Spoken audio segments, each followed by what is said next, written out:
Okay guys, you've seen beginner fish. Now these are two fish that are commonly bought as beginner fish, and they're not really, in my opinion, beginner fish. Now you might say these are goldfish. My granny kept one in a bowl on a bookshelf and it lived for years and years. They're tough, they're resilient, they endured for years and years, but in fact you are stunting the goldfish's growth. I know people say they only grow as big as a tank. That's only a half truth. You stunt their growth, they grow too big still, and you stunt their organ growth and they die a miserable death. So they need filtration, everything that your normal fish need. And as you can see, they're big chunky fellows, these fancy goldfish, and they need space for it. At least 80 liters, a 3-foot tank for one of these. If you want to keep them properly, at least a 4-foot tank and more.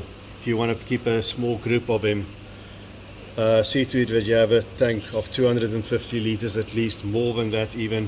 Proper filtration, because they are messy, guys.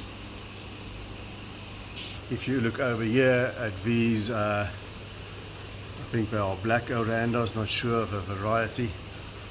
They're always eating, and they are always digging in the substrate.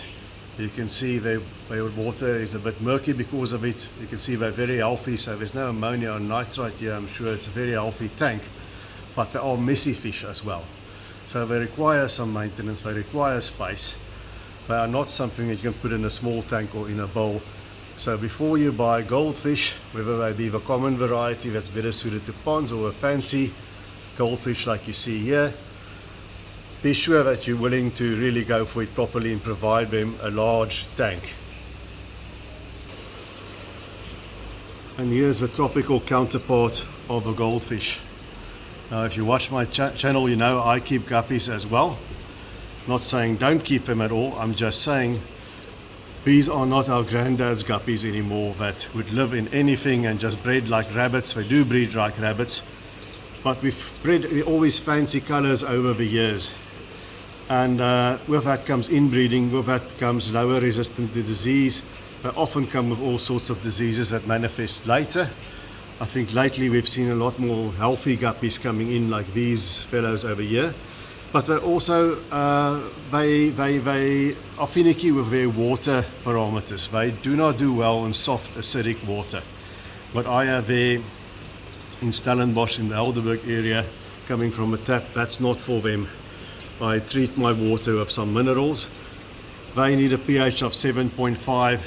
7 can be okay, but they need some hardness in that water, otherwise they'll start to shimmy. You can either keep a bunch of males, or I say always at least 2 or 3 females to a male, because they run the females ragged.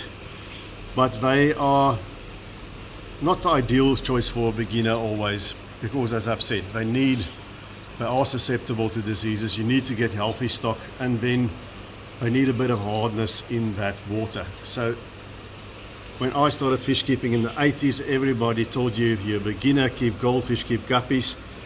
I don't say don't keep them, still keep them, they're wonderful fish, but they're not beginner fish. There are better fish out there for a beginner.